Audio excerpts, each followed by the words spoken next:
नमस्कार दोस्तों। आज हम कालातीत दावों के पूर्व लेखा परीक्षा के संबंध में चौथे भाग पर हैं। अंतिम भाग है। इसमें हम विगत वर्षों में जो प्रश्न पूछे गए हैं सहायक प्रशिक्षु की परीक्षा में और अन्य परीक्षाओं में, उन प्रश्नों का मैंने उल्लेख किया है। आप देख रहे होंगे ब्लैक बोर्ड पर, स्क्रीन पर देखिए। दावा कालातीत है का क्या अर्थ है, ऐसे दावों के भुगतान के लिए क्या प्रक्रिया है, एक क्वेश्चन आया था। एक दूसरा क्वेश्चन आया था कि पूर्व संप्रेक्षण यानी कि प्री ऑडिट यानी कि पूर्व लेखा परीक्षा क्या है या किसके द्वारा किया जाता है। तीसरा प्रश्न था कालातीत दावों की पूर्व संप्रेक्षण यानी कि प्री ऑडिट से आप क्या समझते हैं, वर्तमान में यह अधिकार किसे प्राप्त है।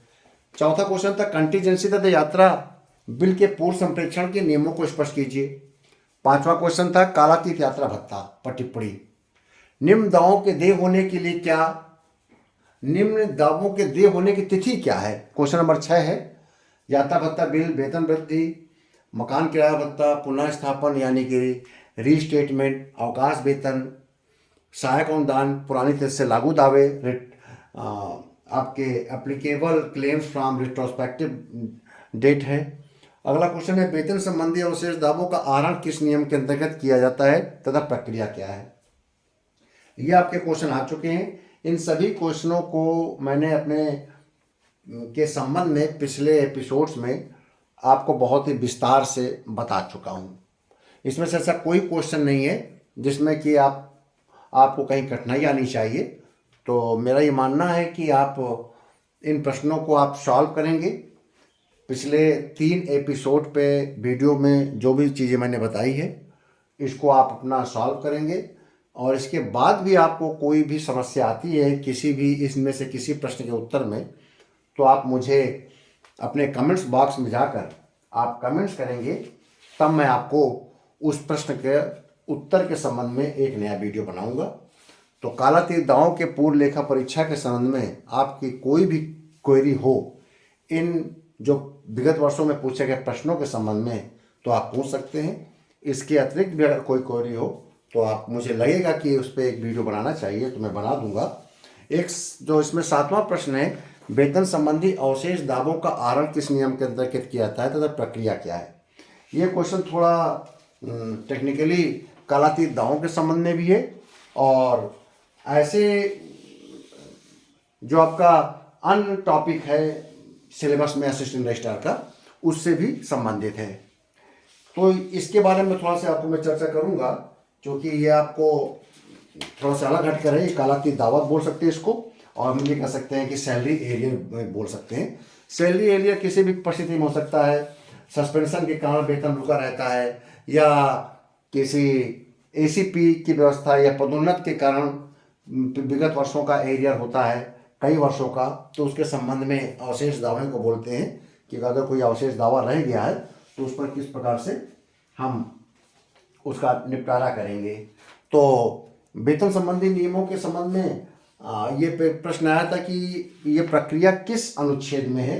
तो ध्यान रहे कि हमारे जो फाइनेंशियल हैंडबुक वॉल्यूम 5 पार्ट 1 का जो आर्टिकल यानी कि प्रस्ताव पैरा 141 है, उसमें वेतन संबंधी अवशेष दावों के भुगतान की प्रक्रिया का उल्लेख है। फिर भी इसमें बारे में बता दूं कि वेतन संबंधी अवशेष दावों का आहरण हमेशा वित्तीय पुस्तिका खंड 5 के भाग 1 के प्रस्ताव 141 के अंतर्गत होना चाहिए। जितने भी महीने या साल का वेतन का एरियर पेंडिंग होता है, उसके हम प्रत्येक महीने का दावा अलग अलग बनाते हैं, और जब हम दावा बनाते हैं उसके साथ ड्यू एंड डॉन बनाते हैं, एनेक्सर बनाते हैं, और वो एनेक्सर में हम वेतन, महंगाई भत्ता, एचआरए आदि को स्पष्ट रूप से लिखते हैं। ध्यान रहे जब अवशेष दावों के बारे में बनाते हैं तो हम टोटल शुद्ध धनराशि का उल्लेख नहीं करते, बल्कि उसमें जितना वेतन है यानी मूल वेतन, महंगाई, एचआरए, इन सबों का हम उल्लेख करते हैं।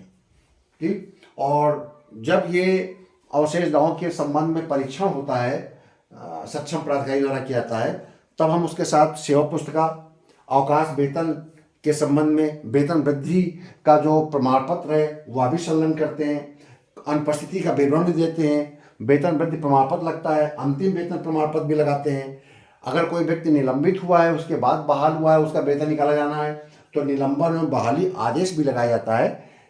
आपको ये सिद्ध करना पड़ता है कि जो एरियर है वो एरियर, वेतन का एरियर क्यों है, और अगर वो एरियर को आपको निकालना है तो उसके जो साथ में जितने भी संलग्नक हैं वो सारे निकाले जाएंगे।